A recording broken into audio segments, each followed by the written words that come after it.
Welcome to channel कैफेल academy. दोस्तों, आज हम इस वीडियो में कुछ ऐसे वाक्य बताने वाले हैं जो बहुत ही महत्वपूर्ण है और जिसका प्रयोग हम अपने दैनिक कार्यों में, दैनिक जीवन में बहुत ही करते हैं। साथ ही यह उन लोगों के लिए भी बहुत ही महत्वपूर्ण है जो किसी भी कॉम्पिटिटिव एग्जाम की तैयारी करते हैं।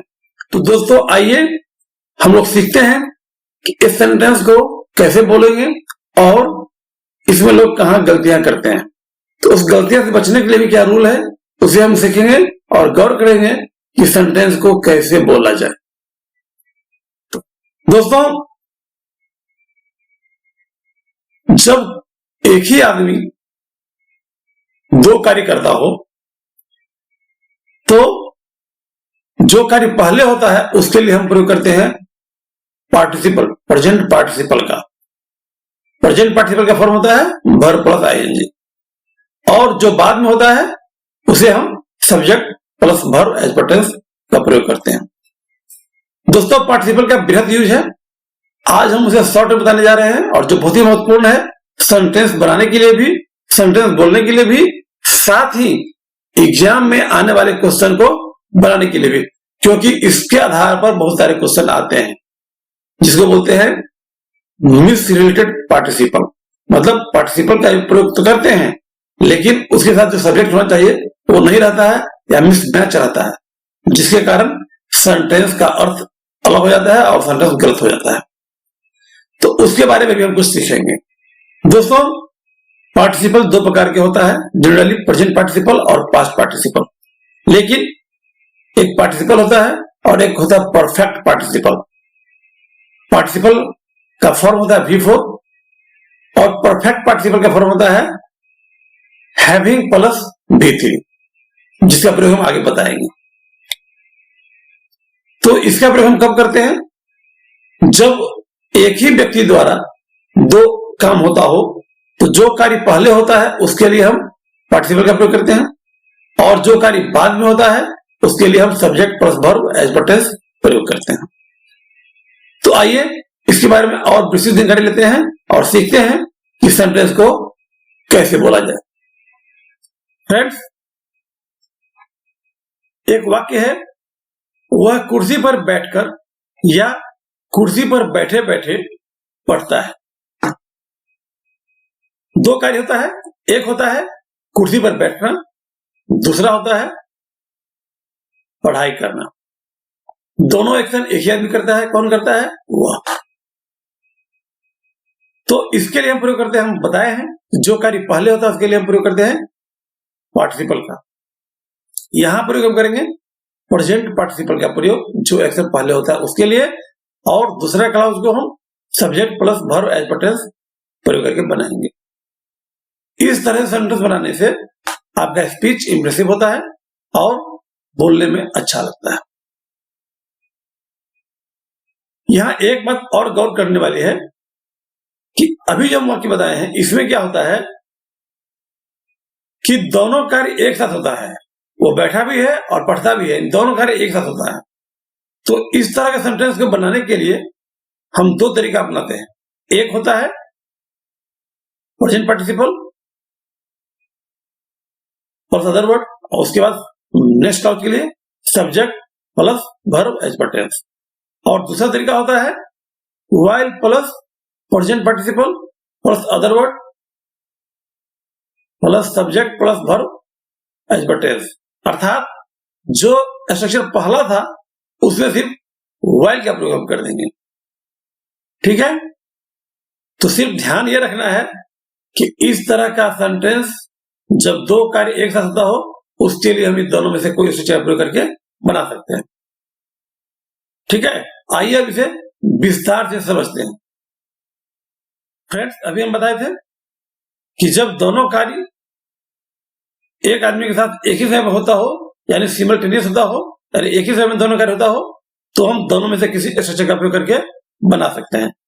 लेकिन कभी कभी क्या होता है कि एक कार्य होने के तुरंत बाद दूसरा कार्य होता है, उसके लिए भी हम present participle plus other word और नेक्स्ट क्लाउज के लिए subject plus verb as per tense प्रयोग करते हैं। लेकिन इस तरह के वाक्य को बनाने के लिए या बोलने के लिए while का प्रयोग जो हम बताए हैं सेकेंड स्ट्रक्चर वो नहीं होता है। अर्थात while plus present participle plus other word और नेक्स्ट क्लॉज में subject plus verb as per tense, इसका प्रयोग हम उस एक्शन के लिए नहीं करेंगे जो एक एक्शन के तुरंत बाद दूसरा एक्शन होता हो उसके लिए। अगर दोनों एक साथ होता हो तब हम कर सकते हैं, अन्यथा नहीं करेंगे। अब आइए इसे एग्जांपल से आपको स्पष्ट करते हैं। वह कुर्सी पर बैठकर या बैठे बैठे पढ़ता है। फ्रेंड्स, यहाँ बैठना और पढ़ना दोनों क्रिया एक साथ होता है, इसीलिए इसके लिए हम दोनों में से किसी भी स्ट्रक्चर का प्रयोग करके बना सकते हैं। तो क्या हो जाएगा? He reads sitting on the chair. Sitting यहाँ पर हो गया प्रेजेंट पार्टिसिपल। अब यहाँ पर while का प्रयोग करके हम बनाएंगे तो क्या हो जाएगा? He reads while sitting on the chair. दोनों ही वाक्य सही है, दोनों में से किसी भी स्ट्रक्चर का प्रयोग करके हम उस एक्शन को बताएंगे जो दो एक्शन एक साथ होता हो किसी एक व्यक्ति द्वारा। ठीक है दोस्तों, इसमें यह भी गौर कीजिए, इस तरह के वाक्य में जैसे हम बनाए ना कि सिटिंग ऑन द चेयर, इसका प्रयोग हम पहले भी कर सकते हैं, कोई गलती नहीं होगा। अगर इसका प्रयोग हम पहले करते हैं sitting on the chair he reads, वो भी सेंटेंस सही होगा। या अगर हम कहते हैं while sitting on the chair he reads, ये सेंटेंस, ये क्लाउज अलग है और ये क्लाउज अलग है, इसीलिए हम इसका ही प्रयोग पहले कर सकते हैं या इसका ही प्रयोग पहले कर सकते हैं, इसमें कोई गलती नहीं होगा। ठीक उसी प्रकार इसका ही प्रयोग पहले कर सकते हैं या इसका ही प्रयोग पहले कर सकते हैं, कोई गलती नहीं होगा। दोनों में से किसी भी क्लाउज का प्रयोग पहले कर सकते हैं। दोस्तों अब ये देखिए, वह बंदूक निकालकर मोहन पर गोली चलाई। यहां भी दो कार्य होता है, एक बंदूक निकालना, दूसरा गोली चलाना। तो फ्रेंड्स, यहाँ एक कार्य के तुरंत बाद दूसरा कार्य होता है, यानी पहले बंदूक निकालता है फिर गोली चलाता है। यहाँ साइमल्टेनियसली दो कार्य नहीं होता है, इसीलिए यहाँ पर जो सेकंड वाला स्ट्रक्चर था while प्लस प्रेजेंट पार्टिसिपल, उसका प्रयोग हम यहाँ पर नहीं करेंगे। फिर पहला जो स्ट्रक्चर था present participle plus other word, उसी का प्रयोग करेंगे। ठीक है, क्योंकि one action happens just after another action, तो जो कार्य पहले होता है उसके लिए हम पार्टिसिपल का प्रयोग करेंगे। तो क्या हो जाएगा? ही fired his gun at him, बंदूक निकालकर taking out a gun.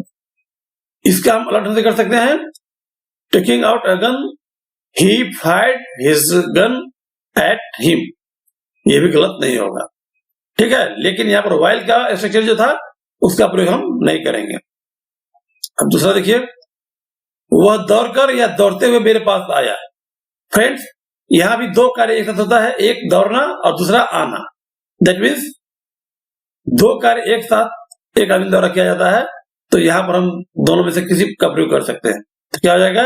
He came to me running, अर्थात इसका क्या अर्थ हुआ? वह दौड़ते दौड़ते मेरे पास आया या वह दौड़कर आया। आगे देखिए, वह जेब में हाथ डालकर टहल रहा था। फ्रेंड्स, यहां भी दो कार्य हो रहे हैं, एक होता है जेब में हाथ डालना और दूसरा होता है टालना। दोनों कार्य एक ही समय हो रहा है और सब्जेक्ट एक ही है, इसीलिए यहां पर हम दोनों में से किसी भी स्ट्रक्चर का प्रयोग कर सकते हैं, यह गलत नहीं होगा। तो क्या हो जाएगा?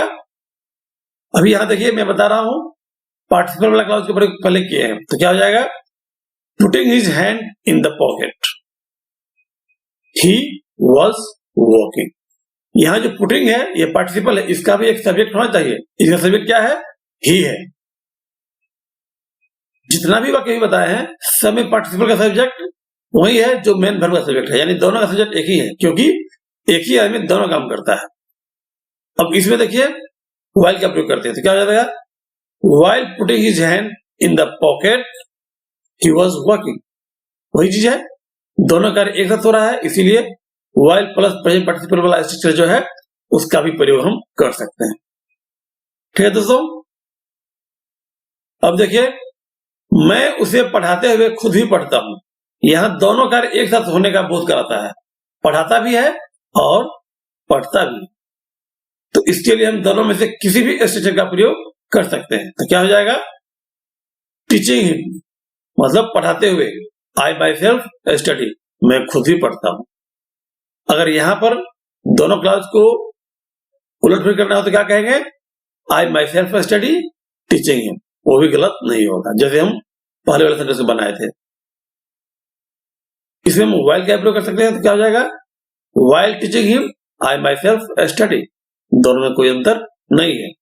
उसी प्रकार देखिए, वे लोग लेट कर या वे लोग लेटे लेटे फिल्म देखता है। यहां भी दो कार्य हो रहा है और दोनों एक साथ होता है। लेटना और फिल्म देखना दोनों कार्य एक साथ जारी है। तो क्या प्रयोग करेंगे, यहां पर दोनों में से किसी भी स्ट्रक्चर का प्रयोग हम यहां पर कर सकते हैं। ठीक है, या तो वाइल वाला भी या विदाउट वाइल। तो क्या हो जाएगा, दे वॉच फिल्म। पहले हो गया वे लोग फिल्म देखता है। क्या, तो लेटे लेटे, तो लाइंग इन द बेड। दोस्तों ध्यान रखिए, बेड पर लेटना तो होता है लाई इन द बेड, और नहीं होता है इन होता है। ठीक है, अब यहां हम क्या किए हैं, पार्टिसिपल का प्रयोग हम बाद में किए हैं, पहले प्रयोग कर दिए सब्जेक्ट और मेन वर्ब का। उससे कोई अंतर नहीं होता है, अर्थ में कोई अंतर नहीं होगा। अब देखिए वाइल का प्रयोग करते हैं, they watch film while lying in the bed. कोई अंतर नहीं है, दोनों के अर्थ में कुछ भी अंतर नहीं है। ठीक है, यहां पर वाइल लाइंग के मतलब हम ये भी कर सकते हैं, while he is lying in the bed, ये भी कर सकते हैं। कोई अंतर उसमें नहीं है, कोई गलत नहीं होगा। ठीक है, नेक्स्ट, वह पैर पर बैठकर डाली काट रहा है। यहां भी दोस्तों दोनों कार्य एक साथ हो रहा है, पैर पर बैठना भी और डाली काटना भी।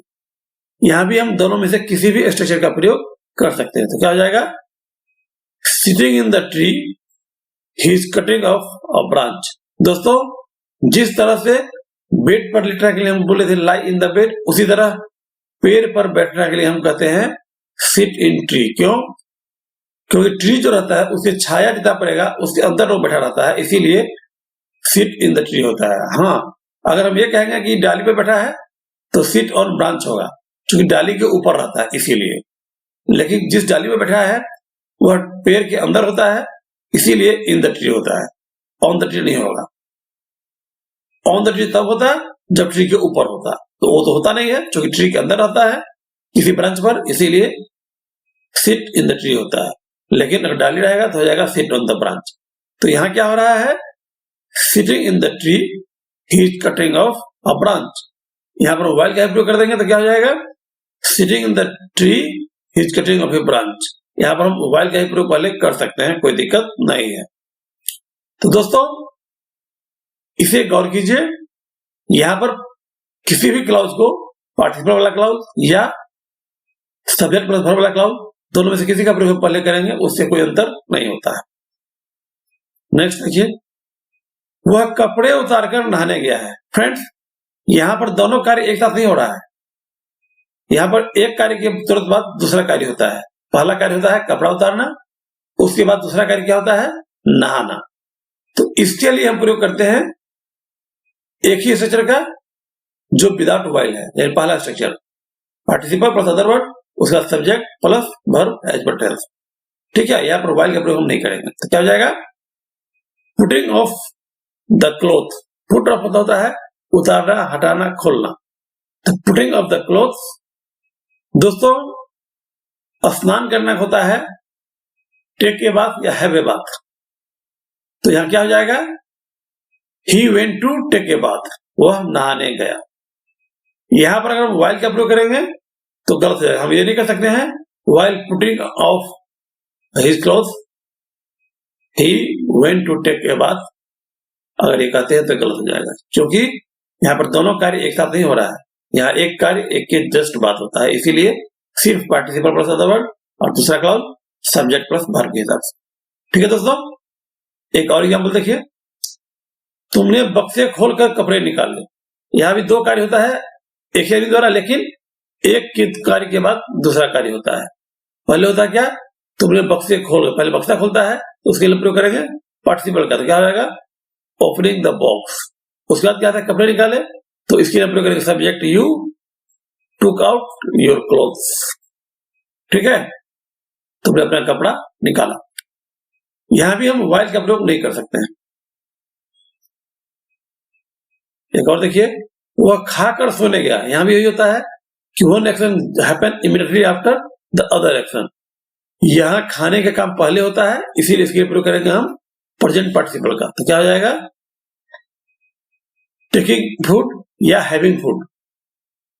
वह सोने गया तो ही वेंट टू बेड। इससे कोई फर्क नहीं पड़ता है कि टेकिंग फूड पहले हम प्रयोग करेंगे या ही वेंट टू बेड का प्रयोग पहले करेंगे। दोनों में से किसी का प्रयोग हम पहले कर सकते हैं। इसको ऐसे ही बोल सकते हैं, taking food he went to bed या he went to bed taking food. दोनों अर्थ में कोई अंतर नहीं है। ठीक है दोस्तों, तो दोस्तों आपको पता चल गया होगा कि कब हम participle plus other word plus subject plus verb का प्रयोग करेंगे और कब हम while plus participle plus other word का प्रयोग करेंगे। दोनों में क्या अंतर आप समझ में आ गया होगा। ठीक है दोस्तों, अब आगे दोस्तों, अभी जो मैं बता रहा वो एक पार्टिसिपल का प्रयोग था। मैं शुरू में ही बता चुका हूं कि participle is also used as a verb, और इस तरह के वाक्य में पार्टिसिपल भी एक वर्ब का काम करता है, इसीलिए उसका भी सब्जेक्ट होना जरूरी है। हम जो प्रयोग सीखे उसमें क्या था, एक ही व्यक्ति द्वारा दो काम किया जाता है, या तो साथ ही किया जाता है या एक काम के बाद दूसरा काम किया जाता है। तो इस हिसाब से क्या था कि वही व्यक्ति, वही एक आदमी, दोनों ही वर्ब का सब्जेक्ट था। एक पार्टिसिपल का प्रयोग था और एक टेंस के हिसाब से वर्ब का प्रयोग था, और दोनों ही का सब्जेक्ट एक ही था। यानी सब्जेक्ट होना जरूरी है पार्टिसिपल का। कभी कभी क्या होता है, पार्टिसिपल का कोई सब्जेक्ट नहीं रहता है, या पार्टिसिपल का जो सब्जेक्ट रहता है वो इररिलेवेंट होता है, जिसके कारण वाक्य गलत हो जाता है और वाक्य के अर्थ में भिन्नता हो जाती है। इस तरह के क्वेश्चंस एग्जाम में बहुत पूछे जाते हैं। तो आइए, कहां लोग गलती करते हैं और कैसे ये प्रॉब्लम सोल्व होगा, कैसे इसे पकड़ पाएंगे, उसके बारे में हम लोग चर्चा करते हैं। दोस्तों, अभी बताया था कि पार्टिसिपल और मेन वर्ब दोनों का सब्जेक्ट एक ही था इस तरह के वाक्य में, लेकिन जब दो वर्ब हो और दोनों को करने वाला अलग अलग सब्जेक्ट हो, तो दोनों के लिए भी सब्जेक्ट अलग अलग प्रयोग होगा। यानी जो मेन वर्ब है उसके लिए सब्जेक्ट अलग होगा, और जो पार्टिसिपल है, जो कार्य पहले होता है, उसका सब्जेक्ट अलग होगा, उसको मेंशन करना पड़ेगा। तो आइए इसे एग्जाम्पल देके समझते हैं। दोस्तों, जब दो अलग अलग सब्जेक्ट होगा तो पार्टिसिपल के लिए जो सब्जेक्ट होगा उसको भी मेंशन करेंगे, और उसका स्ट्रक्चर इस तरह से होता है, सब्जेक्ट, उसके बाद हैविंग प्लस V3, फिर नेक्स्ट क्लास के लिए subject plus verb plus other word. ये जो हैविंग प्लस V3 है, इसे बोलते हैं नॉमिनेटिव एब्सोल्यूट, और इसलिए इसके पहले सब्जेक्ट का प्रयोग करना जरूरी होता है, क्योंकि यह किसी और के द्वारा किया जाता है। तो मैं बता चुका हूं कि पार्टिसिपल का सब्जेक्ट होना जरूरी होता है। बिना सब्जेक्ट के अगर पार्टिसिपल का प्रयोग करेंगे तो वह गलत हो जाएगा। तो आइए एग्जाम्पल देखिए, इसे समझते हैं। दुकान बंद हो जाने पर मैं कुछ नहीं खरीद पाया। यह दो कार्य होता है, एक दुकान बंद होता है और दूसरा कुछ खरीद नहीं पाता है। खरीदना एक वर्ब हुआ, दूसरा वर्ब हुआ बंद होना। बंद कौन होता है, तो दुकान। तो बंद होने के लिए सब्जेक्ट है दुकान, और खरीदने के लिए सब्जेक्ट है आई। तो क्या हो जाएगा, द शॉप हैविंग क्लोज्ड। दुकान बंद होने पर, the shop having closed, I could not by anything. By का सब्जेक्ट आई हो गया, और हैविंग क्लोज्ड था, उसका सब्जेक्ट हो गया the shop. Is it okay, the shop having closed, I could not by anything. Next देखिए, सूर्य उगने पर कुहासा फट गया। एक होता है सूर्य उगना और दूसरा होता है कुहासा फटना। कुहासा फटना मतलब कुहासा हट गया। तो आपको मैं बता चुका हूं कि जब दो अलग अलग वर्ब हो और उसे करने वाला दो अलग अलग सब्जेक्ट हो, तो दोनों सब्जेक्ट को मेंशन करना जरूरी है, क्योंकि पार्टिसिपल के लिए सब्जेक्ट का प्रयोग करना आवश्यक होता है। तो सूरज के उगने पर, तो यहां क्या होगा, द सन हैविंग राइजन, क्योंकि उगना हैविंग राइजन का सब्जेक्ट हो गया सन, इसीलिए उसका प्रयोग करना जरूरी है। तो क्या हो गया, the sun having risen, the fog disappeared. Disappeared के लिए सब्जेक्ट हो गया द फॉग, और हैविंग राइजिंग के लिए सब्जेक्ट हो गया द सन। उसी तरह देखिए आगे, मौसम अच्छा होने पर मैं वहां जा सकता हूं। मौसम अच्छा होना एक अलग वर्ब हुआ और मैं वहां जा सकता हूं जाना एक अलग वर्ब हुआ। दोनों को करने वाला अलग अलग है, इसीलिए दोनों का सब्जेक्ट अलग अलग है और दोनों का प्रयोग करना जरूरी है। तो क्या हो जाएगा, the weather being fine I can go there. आप देख रहे हैं कि दो अलग अलग कार्य दो अलग अलग व्यक्ति या वस्तु द्वारा हो रहा है, इसीलिए पार्टिसिपल का भी सब्जेक्ट देना यहाँ जरूरी है। एक और देखिए, बाढ़ आने पर सभी लोग भाग गए। यहाँ दो कार्य होता है, एक बाघ का आना, दूसरा होता है भागना। पहले क्या होता है, बाघ का आना, तो इसके लिए हम क्या प्रयोग करेंगे, subject plus having plus V3। क्यों, क्योंकि हैविंग प्लस V3 पार्टिसिपल है और उसका सब्जेक्ट टाइगर है, इसलिए उसको देना जरूरी है। तो क्या होगा, द टाइगर हैविंग अपीयर्ड, सभी लोग भाग गए, और फ्लेड अवे। ओके, तो I think you must have understood that when to use subject of participle. You know that there must be subject of any participle, otherwise it will be misrelated participle, error हो जाएगा। ठीक है दोस्तों, participle और perfect participle का प्रयोग हम बता चुके हैं। इसका प्रयोग किस कंडीशन में करते हैं और कहां करते हैं। दोस्तों यहां एक बात ध्यान रखना है, जब हम पार्टिसिपल का प्रयोग करें तो ये होना चाहिए कि हर पार्टिसिपल का एक सब्जेक्ट होना चाहिए। जिस तरह से हम सिंपल पार्टिसिपल का प्रयोग बताए हैं, तो उसमें हम बता चुके हैं कि जब दो कार्य एक ही आदमी द्वारा किया जाए तो उसके लिए जो कार्य पहले होता है हम पार्टिसिपल का प्रयोग करते हैं, और जो कार्य बाद में होता है उसे subject plus verb as per tense प्रयोग करते हैं। तो जो सब्जेक्ट होता है वही सब्जेक्ट पार्टिसिपल का भी सब्जेक्ट होता है। उसी प्रकार जब परफेक्ट पार्टिसिपल का प्रयोग करते हैं उसके लिए भी एक सब्जेक्ट होता है जो नेक्स्ट क्लॉज का सब्जेक्ट होता है, अर्थात उस परफेक्ट पार्टिसिपल का सब्जेक्ट और नेक्स्ट क्लॉज का सब्जेक्ट एक ही होता है। लेकिन जब दो कार्य अलग अलग व्यक्तियों द्वारा किया जाता है तब दोनों सब्जेक्ट को हम मेंशन करते हैं, क्योंकि बिना सब्जेक्ट का पार्टिसिपल का प्रयोग नहीं करते हैं। इसीलिए जब हम पार्टिसिपल का प्रयोग करें तो ये ध्यान रखें कि उसका एक प्रॉपर सब्जेक्ट होना चाहिए। ठीक है, सब्जेक्ट होना जरूरी है, लेकिन प्रॉपर सब्जेक्ट, जो कार्य कर रहा है यानी जो पार्टिसिपल हो रहा है, जो वर्ब का पार्टिसिपल है उसका सब्जेक्ट होना चाहिए। तो ये ध्यान रखें। अभी हम उसी के बारे में कुछ चर्चा करेंगे कि कभी कभी क्या होता है कि हम पार्टिसिपल का प्रयोग करते हैं लेकिन उसके लिए सब्जेक्ट देते नहीं है, और अगर सब्जेक्ट का प्रयोग करते भी है तो वो मिसमैच रहता है, यानी उस पार्टिसिपल का सब्जेक्ट वो नहीं रहता है, जिसके कारण क्या होता है, पार्टिसिपल के प्रयोग संबंधित अशुद्धि हो जाती है, एरर हो जाता है। उसको भी आपको ध्यान में रखना है, क्योंकि इसके आधार पर बहुत सारे एग्जामिनेशन में क्वेश्चन आते हैं जो आपके लिए बहुत इंपॉर्टेंट है जानना, अदरवाइज आप एग्जाम में गलती करके आते रहोगे। तो आज हम दिखा रहे हैं मिसकोरिलेटेड पार्टिसिपल का प्रयोग, उससे कैसे बचें, कैसे हम सही पार्टिसिपल का सही सब्जेक्ट का प्रयोग करें। तो आइए अब इसके बारे में हम समझते हैं। दोस्तों अगर हम पार्टिसिपल का प्रयोग करते हैं और उसका प्रॉपर सब्जेक्ट का प्रयोग नहीं करते हैं तो उस पार्टिसिपल का प्रयोग गलत हो जाता है।